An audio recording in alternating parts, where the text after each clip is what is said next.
My name's Jeff Hewitt-Davis.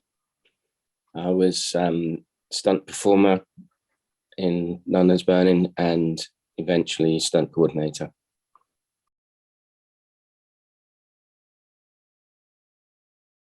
I think it was originally through a friend of mine introduced me to the stunt coordinator, a guy called Alf Joint, who was an absolute legend. And I remember we went swimming one early morning and met him there, and we got on well, and so he invited me along.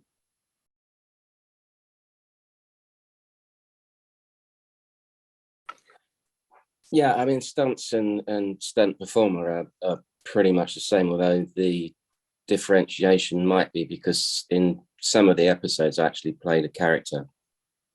It became a bit of a standing joke amongst family and friends that they saw my face, they knew I was going to get blown up, killed, or thrown off of something.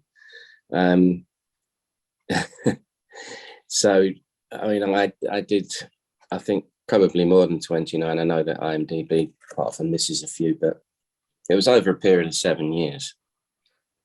And eventually, Alf was getting to the point where, he only wanted to pick and choose what he did. So he put me forward as a stunt coordinator for 2 or 3 episodes, which was great. And it was where I cut my teeth really for the whole business and industry. Great experience.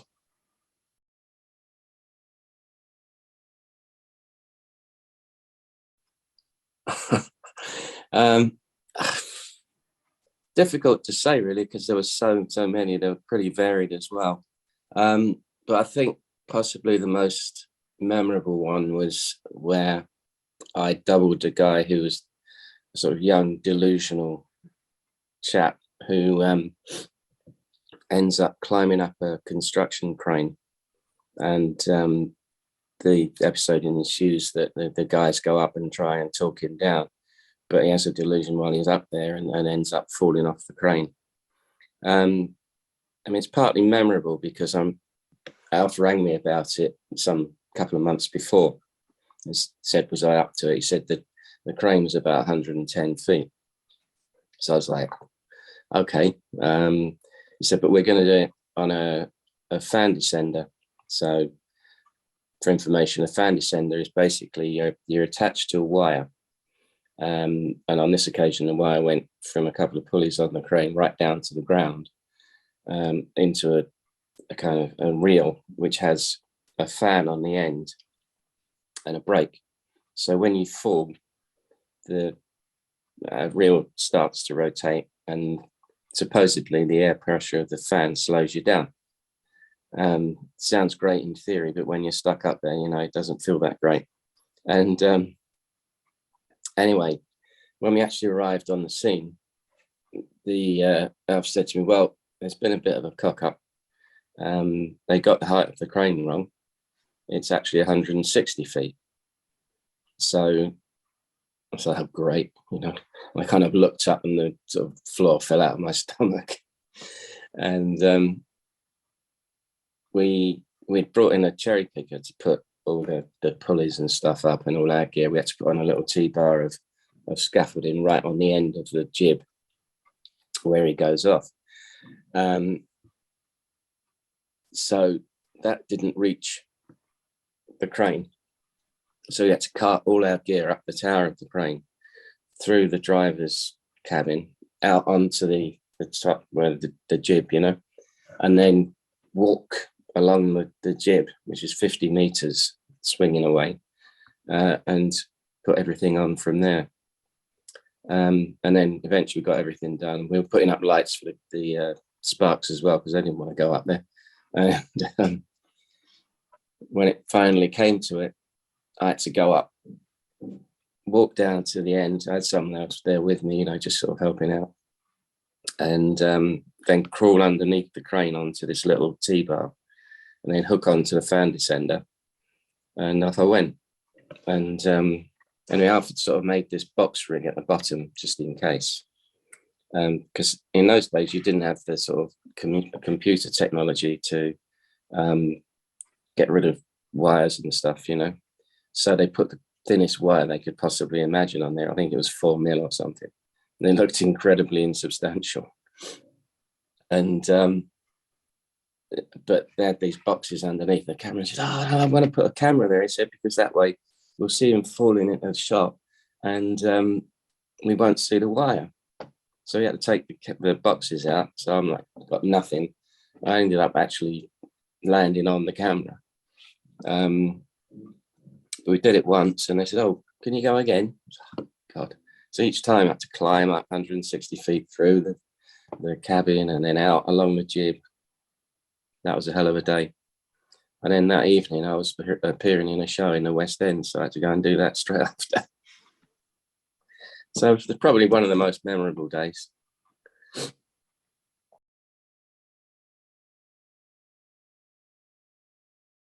think that one was fairly dangerous. I mean, the problem with those fan descenders is that a couple of my mates had actually had like broken legs and stuff where they'd been braked too sharply, so that the wire snaps and you just fall. You know, that can be from like 20, 30 feet at times. But I mean, the stuff that we did on it was kind of varied, obviously, but there was a lot of fire and explosions, as you can imagine. And one of the episodes we did up in Peterborough on was it Peterborough? No, Lincoln. It was a airfield, Royal Air Force air base, and it was quite famous. A couple of episodes actually. The propane cylinder depot that goes up in flames, and what starts it is, well, there's a fire in one of these sheds with the stuff in it, and they start exploding and firing off everywhere. And I'm sort of in there working, and I've got my back to this shed, which is about, I don't know, 8 feet away, something like that, just over 2 meters. And the cylinder was supposed to go into the shed, and then the shed blows up and I get blown over, and then they have to come in and get me out. That was the start of it. Anyway, I was there sort of doing my bit, waiting for action, and they called action, and I felt this thing just whiz past my head. And what effects are basically using the things like a cannon, so they were just firing them, and it was completely off target. It missed the shed by like probably nearly 2 meters and missed my head by about 2 inches. And so we had to do that one again. And I'm like, really? So yeah, that was an interesting, well, I think we were there for 2 or 3 days, maybe even more. And at the end of it, I had to play someone else who got satellite inside a truck, and I had to jump out, and one of the heroes in blue comes up and puts me out. And anyway, I jumped out and I had to hit the floor, and he came over, and the idea was to stick a coat around you. And I said to him, I said, it won't go out, because I've done it so many times before, and I know they never go out by just wrapping them in a coat, because it's like a special gel that's going on. As soon as you take the coat off, it goes up again. So I had the fire guys standing by with CO2 cylinders. And anyway, I jumped out. The back and legs were all alight, and part of my arms and stuff. Hit the deck, he comes running up, shoves this coat over me. It just went straight into my face. And anyway, he took it off and it started again. So they put me out with the CO2. I then spent about 15 minutes with people pouring water over my face. And when I got back to the hotel that night, I got in the shower and I'm just like washing my face. And I suddenly felt, what's all that? And it was half my eyebrow had gone. And it's never grown back. In fact, I've done the other one as well on Unders Burning. So yeah, so fire is a very unpredictable thing.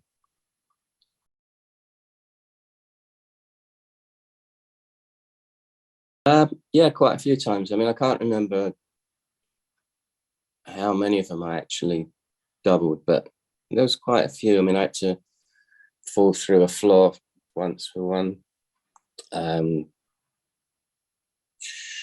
yeah, it was a fairly regular basis. I think I doubled. There was a young lad that came on called Billy, um, and I doubled him a couple of times because he was quite sort of small like myself, you know. Because some of them were much bigger, so you know they needed bigger doubles. So being a short ass, I didn't qualify.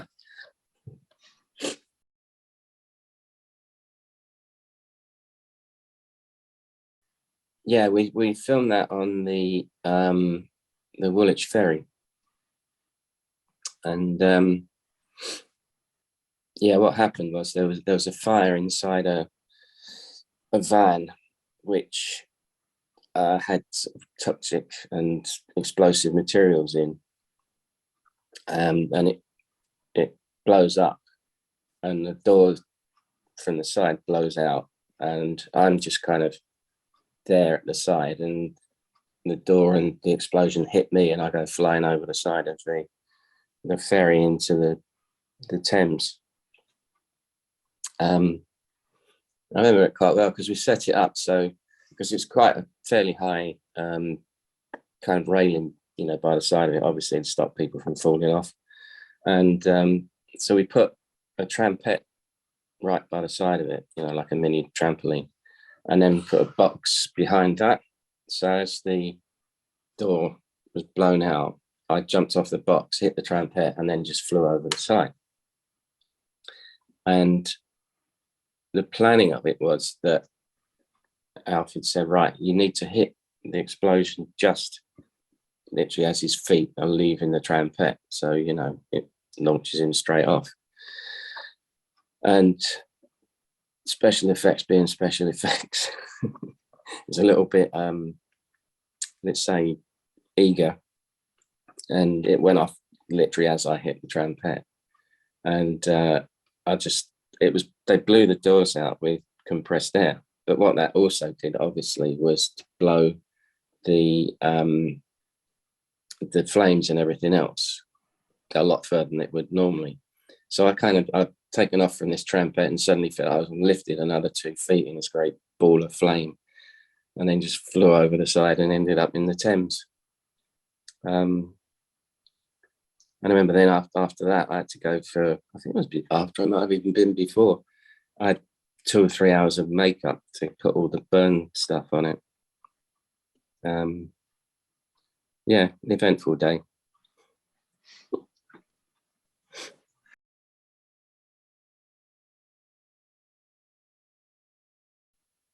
But basically, they wanted someone who would play this guy. I mean, there weren't any lines involved or anything. There was just a bit of action before it, you know, moving around the boat and doing stuff, doing matey kind of things. And but it needed to be, you know, someone who would get blown off at the end of it. So it just made sense to have a stunt performer do it rather than have an actor and then double the stunt performer. You know, financially it made sense, and everything in every other way it made sense. I mean, I'm not the greatest actor in the world, but I can manage that.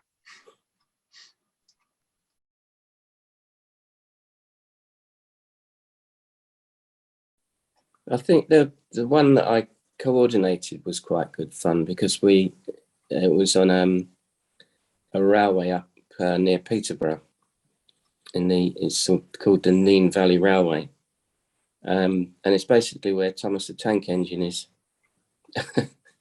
uh, and I had this kind of shop there, and I bought myself a fat controller hat, which I wore for years as a stunt coordinator. Everyone thought that was most amusing, but we did 3 or 4. I was almost a week of nights there, but no, it was a quite an enjoyable sort of period, and we went back there again and stayed in a hotel down the road. And I always remember we had in the evening the whole crew sort of had a bit of a party, and myself and another stunt guy were playing guitar and stuff, and it was just a very convivial atmosphere, and you know, it was nice to get the crew away from London for a bit.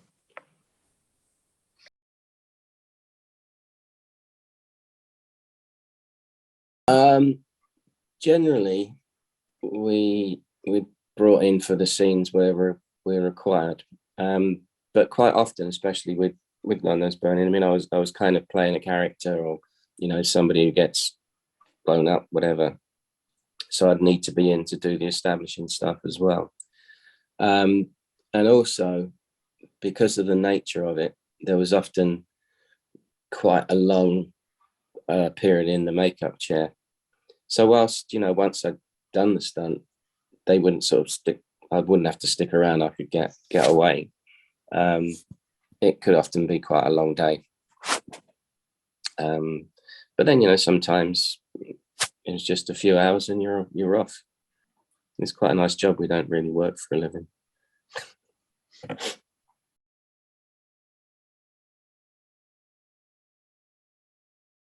I never actually met Jack, but I knew Paul Knight quite well. And he was always came across a very pleasant, avuncular, friendly sort of guy, really. Very sharp. You know, he knew what he was doing with the show and where it was going.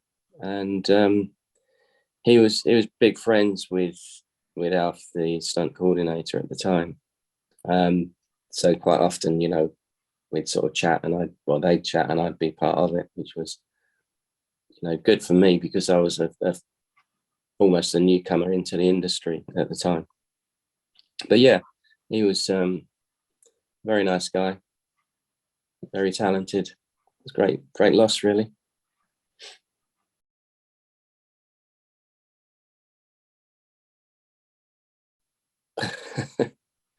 There's so many, actually. I mean, one of the things that was great about working on it was the just working with Alf, who sort of became my mentor, and I cut my teeth on that show.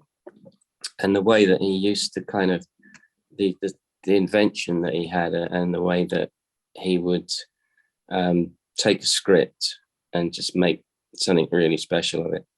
I remember once there was a scene where there's an explosion in a building, and a guy gets blown off of a scaffolding, and he ends up sort of dangling from it and then falls through.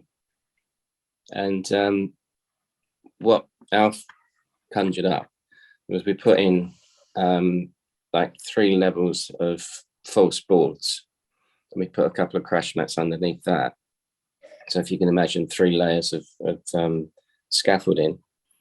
So then I got onto it. I couldn't obviously stand on the top one because it was a false board. I had to hang from a bar just above it, and then on action drop through. So I would drop through 3 lots of false boards and then land in a heap in the crash mat. And what he did was he did that, but then they looped it. So in the end, I thought, I don't know if it was 6 or 9 boards, and it looked amazing. You know, like how did they do that? So just bang, bang, bang, bang all the way through. And it was stuff like that you know, was just great. There's like another occasion where there was an explosion inside an office.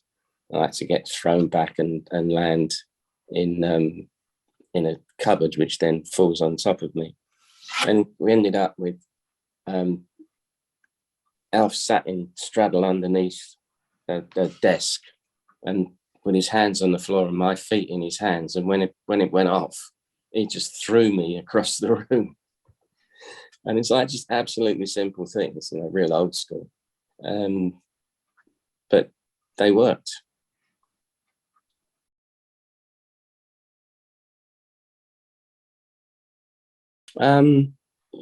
Yeah.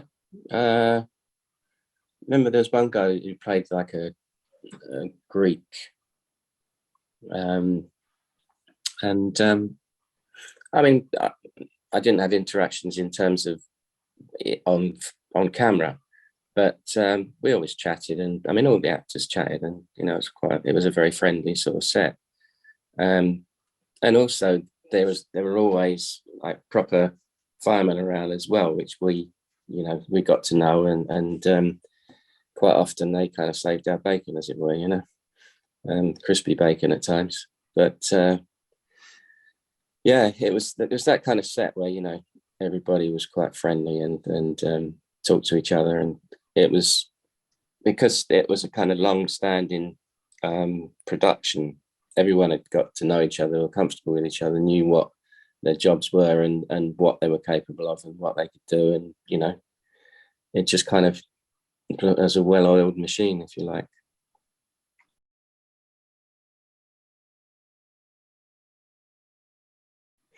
For my sins, I'm still coordinating stunts. It's now coming up to since I actually got into the stunt register, coming up to about 35 years. But I mean, certainly last year was one of the busiest that I've had in a very long time. I think everything's catching up after COVID. I also, originally came from gymnastics, and I coached alongside doing the stunt work all my life. So I'm still involved in that. I've got my own little club here in Harlow, where I live. But yeah, I've just been working on a film up in Derbyshire, which is basically about Henry VIII and Catherine Parr. I'm sure if you look it up, you'll be able to find out what it's called and who's in it, etc., etc. Before Christmas, I was working on Avenue 5, which is a sci-fi thing with Hugh Laurie. Before that, I was doing a CBBC, a kids drama thing, or young adults drama, all about cheerleading, which was interesting. And I'm just about to start a new, another sort of young adult drama up in Coventry. So yeah, it's all going well, and I should have been retired a couple of years ago, but the phone keeps going, so I'll keep answering it.